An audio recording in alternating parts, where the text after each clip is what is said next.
एक आखिरी सवाल इस मुद्दे पर, और मुझे पता है कि आप इस ये नोकझोंक जो है सुप्रीम कोर्ट, ये अडानी में भी उन्होंने एक जो है क्या कहते हैं कमेटी का गठन किया, आईबी रिपोर्ट जो है जजेस पर आईबी रिपोर्ट भी पब्लिक की, तो इलेक्शन कमीशन में भी सरकार की पावर्स को थोड़ा डाइल्यूट किया।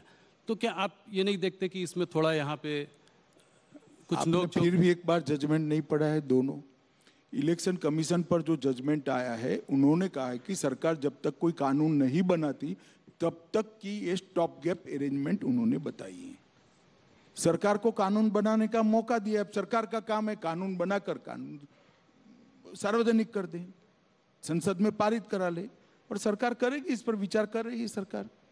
सुप्रीम कोर्ट ने ये नहीं कहा कि हमने जो फैसला दिया है वो कानून हो गया है जी। कानून बनाने का काम देश की संसद का है। सुप्रीम कोर्ट ने ये कहा है कि हमें लगता है कि इस पर एक कानून बनाने की आवश्यकता है, और जब तक नहीं बनता है तब तक ये स्टॉप गैप अरेंजमेंट हम सजेस्ट कर रहे हैं। तो स्वागत है वो स्टॉप गैप अरेंजमेंट का। अब गैप जो है वो भरने का काम हमारा है, हम कर रहे हैं।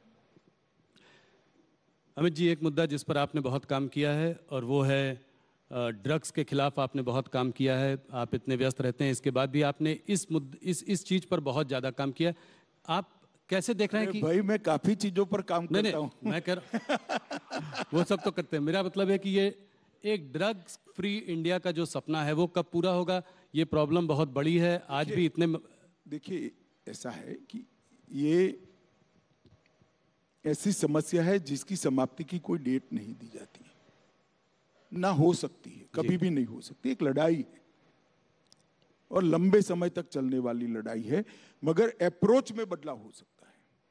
नरेंद्र मोदी जी के प्रधानमंत्री बनने के बाद ड्रग के खिलाफ लड़ाई में हमने अप्रोच बदला है।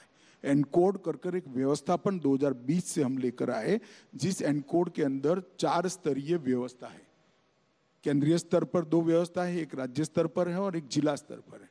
और एक सिर्फ पहले पुलिस और रेवेन्यू डिपार्टमेंट इसके खिलाफ लड़ते, अब होल ऑफ गवर्नमेंट अप्रोच के साथ हेल्थ डिपार्टमेंट, फार्मास्यूटिकल डिपार्टमेंट, इसके साथ समाज कल्याण विभाग, जेल, home ministry, revenue ministry, finance ministry और बॉर्डर सिक्योरिटी, तो नेवी, कोस्ट गार्ड, ये सारे सब इकट्ठा होकर इसके खिलाफ लड़े।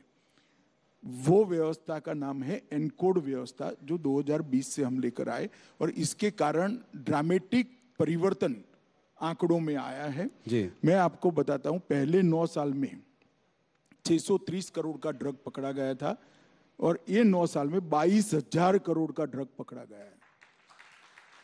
देश की जनता को भी शायद मालूम है, हर 3 महीना अपने हाथ से मैं ड्रग जलाता हूं जी, और 3 साल से जलाता हूं। 22,000 करोड़ रुपए का ड्रग। इसका मतलब ये नहीं ड्रग ज्यादा आने लगा है, इसका मतलब ये ड्रग ज्यादा पकड़ा जाता है। हमने तंत्र को कठोरता के साथ काम करने की सूचनाएं दी है। और पहले ड्रग के खिलाफ जो केस होते हैं उसमें केस का अप्रोच होता था। एक आदमी ड्रग के साथ पकड़ा जाता है तो केस रजिस्टर कर लेते थे, संतुष्टि होती थी। अब ऐसा नहीं होता है, टॉप टू बॉटम और बॉटम टू टॉप अप्रोच लिया है। एक आदमी ड्रग के साथ पकड़ा जाता है तो वो कहां से लाया, वहां से लेकर देश में कहां से आया, वहां तक इन्वेस्टिगेशन होता है।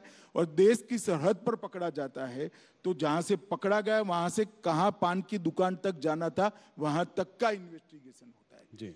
तो टॉप टू बॉटम और बॉटम टू टॉप इन्वेस्टिगेशन के कारण आज पूरे तंत्र पर, उनकी जो सिस्टम है इस पर एक कुठाराघात करने का काम नरेंद्र मोदी सरकार ने किया है। और मैं मानता हूं कि इस लड़ाई के अंदर विशेषकर युवाओं ने जुड़ना चाहिए। ये हमारे देश की भविष्य की पीढ़ी को खोखला बनाती है, ये जाली नोटों के व्यापार को बढ़ावा देता है, ये षड्यंत्र, ये ड्रग ट्रैफिकिंग से ही टेरर फंडिंग होती है, ये हथियारों की तस्करी को भी बढ़ावा देता है, और हमारे बच्चों को उनके जीवन के आनंद से गुमराह करता है। और हमारी सरकार का स्पष्ट अप्रोच है कि जिस बच्चे को ड्रग की आदत पड़ती है वो तो विक्टिम है, व्यापार करते हैं वो गुनहगार है। और दोनों के लिए हमारा अलग अलग अप्रोच है। जो विक्टिम है उसको रिहैबिलिटेशन सेंटर पर ले जाओ, और जो व्यापार कर रहे हैं उनको कभी न बाहर आ पाए, इस प्रकार के कानून से जेल की सलाखों के पीछे डाला।